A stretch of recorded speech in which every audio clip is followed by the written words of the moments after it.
This is Dr. Hadi Baksh. Very recently Sindh public service commission की तरफ से different subjects में लेक्चरशिप की जॉब्स अनाउंस की गई। उसके रिस्पांस में हज़ारों कैंडिडेट्स ने एप्लीकेशन सबमिट करवाई। इस तरह की jobs different provincial public service commission और फेडरल पब्लिक सर्विस कमीशन की तरफ से अनाउंस होती रहती हैं। नंबर ऑफ़ कैंडिडेट्स रोज़ ब रोज़ बढ़ते जा रहे हैं और ये कंपटीशन टफ होता जा रहा है। तो इस सिचुएशन में कैंडिडेट्स को किस तरह प्रिपेयर करना चाहिए कि कामयाबी को यकीनी बनाया जा सके, इस वीडियो लेक्चर में हमने कुछ इस तरह की सजेशंस तैयार की हैं। उम्मीद है कि आपके लिए यूजफुल होंगी।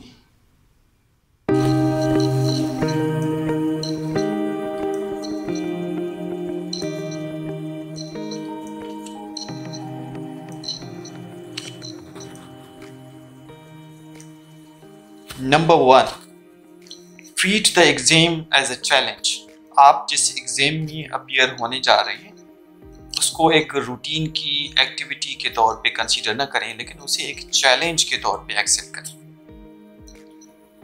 अगर आपने एक दफ़ा एग्जाम को चैलेंज के तौर पे कंसीडर कर लिया, आपको पता होना चाहिए कि किसी भी चैलेंज को विन करने के 3 स्टेप्स होते हैं।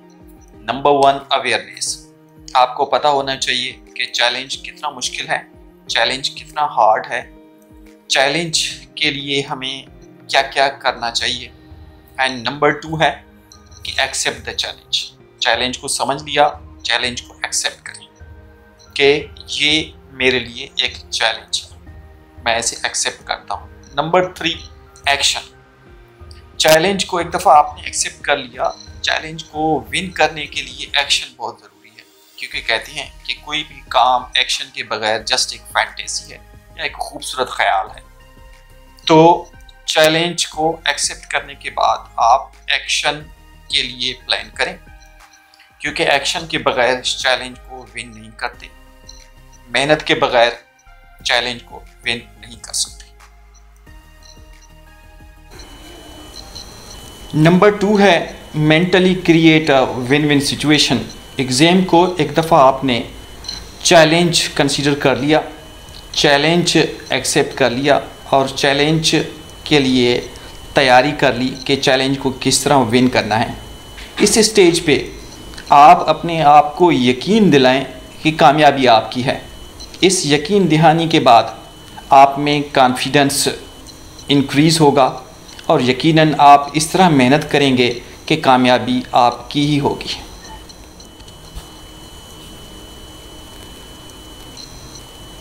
नंबर 3 है कि आप प्लान ऑफ प्रिपरेशन तैयार करें, क्योंकि कोई भी काम करने के लिए हमें उसका प्लान तैयार करना चाहिए, क्योंकि प्लान के साथ काम करने से हम उस एक्टिविटी को प्रॉपरली करने में कामयाब हो जाते हैं। क्योंकि ये एक इम्तिहान है, इम्तिहान में आपको क्या क्या करना है उनकी एक लिस्ट बना लें, एक प्लान तैयार कर लें और साथ साथ ये भी उसमें नोट करें कि आपको कौन कौन से काम किस वक्त में ख़त्म करने हैं। तो प्लान ऑफ प्रिपरेशन बहुत ज़रूरी है।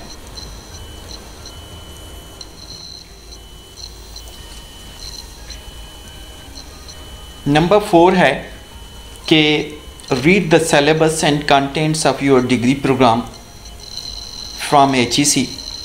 आपको पता है कि हमारे यूनिवर्सिटीज़ में जो भी डिग्री प्रोग्राम्स ऑफ़र की जाती हैं उनका सिलेबस या कोर्स कंटेंट HEC की तरफ से बनाया जाता है।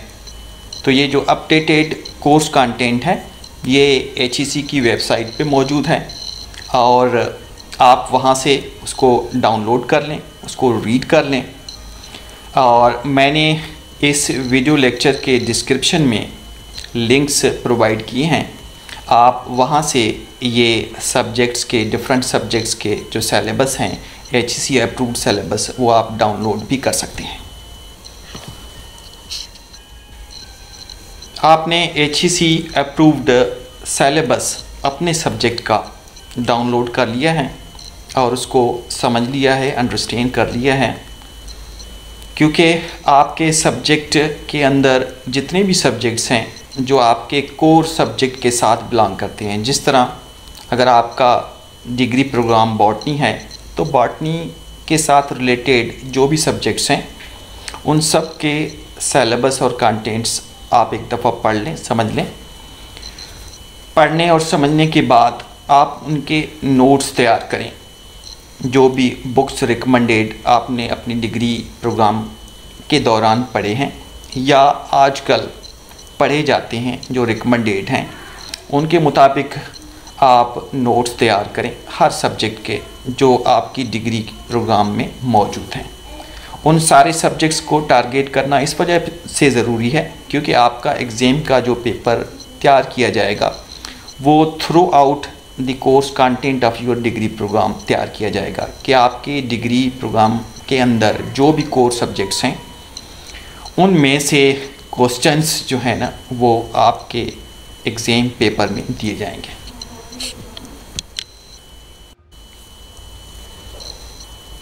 आप जिस सब्जेक्ट में एग्ज़ाम की तैयारी करने जा रहे हैं उसके पास्ट पेपर्स कलेक्ट कर लें। आजकल ये पास्ट पेपर्स ऑनलाइन अवेलेबल हैं, उनको डाउनलोड कर लें, उनको एक दफ़ा रीड कर लें, अच्छी तरह समझ लें और पास्ट पेपर्स में जो क्वेश्चंस आए हैं उन क्वेश्चंस को रीड करने के बाद एक कंटेंट्स तैयार कर लें कि पास्ट पेपर्स में किन एरियाज़ को ज़्यादा फोकस किया गया है। आप उन एरियाज़ को अंडरस्टैंड कर लें कि आपके सब्जेक्ट में ये एरियाज़ पास्ट पेपर्स में ज़्यादा फोकस किए गए हैं।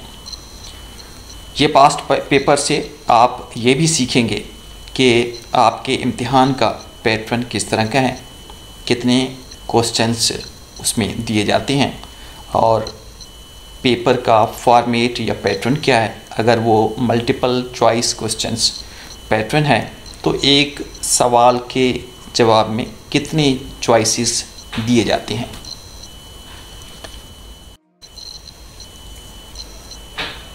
एट दिस स्टेज आपके पास HEC अप्रूव्ड सिलेबस के मुताबिक प्लान तैयार है। साथ साथ पास्ट पेपर्स से आपने जो कंटेंट तैयार किया है उसके अकॉर्डिंगली डिफरेंट बुक्स से जो स्टैंडर्ड बुक्स हैं, रिकमेंडेड बुक्स हैं या ऑनलाइन रिसोर्सेज हैं, वर्चुअल लेक्चर्स हैं, उनमें से अच्छी तैयारी कर लें। साथ साथ सबसे इम्पॉर्टेंट बात है कि कुछ फैक्ट्स हैं, डेट्स हैं या डेटा हैं, उनको आप मेमोराइज़ करें क्योंकि इस तरह की चीज़ें जस्ट रिवाइज़ करने से या एक दफ़ा पढ़ने से याद नहीं होती। उनको मेमोराइज़ करना बहुत ज़रूरी है क्योंकि आपने पास्ट पेपर के कंटेंट से ये ज़रूर देखा होगा कि इस तरह के क्वेश्चंस भी एग्ज़ाम के पेपर में दिए जाते हैं।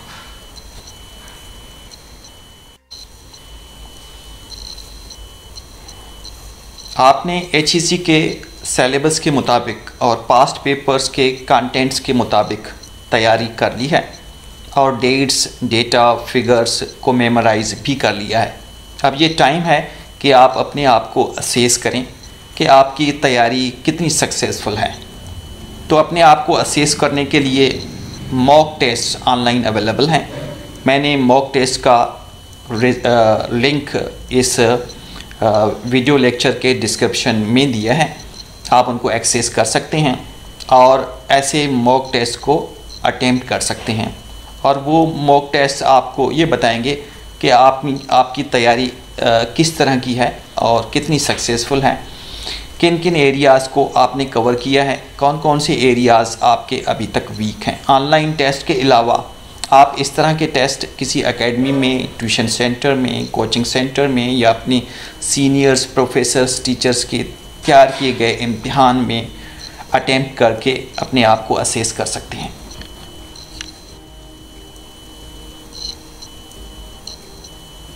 ये सेल्फ असेसमेंट और मॉक टेस्ट आपको ये बताएगा कि आपकी तैयारी में वीक एरियाज़ कौन से हैं। एक दफ़ा आपके वीक एरियाज़ आइडेंटिफाई हो गए, अब ये टाइम है कि आप अपने वीक एरियाज़ में ज़्यादा फोकस करें, ज़्यादा मेहनत करें और इन वीक एरियाज़ को रिमूव करें और आप अपने आप को सेटिस्फाई कर लें कि अब आपकी तैयारी में वीकर एरियाज़ नहीं हैं। Now you are satisfied and your preparation is up to the mark.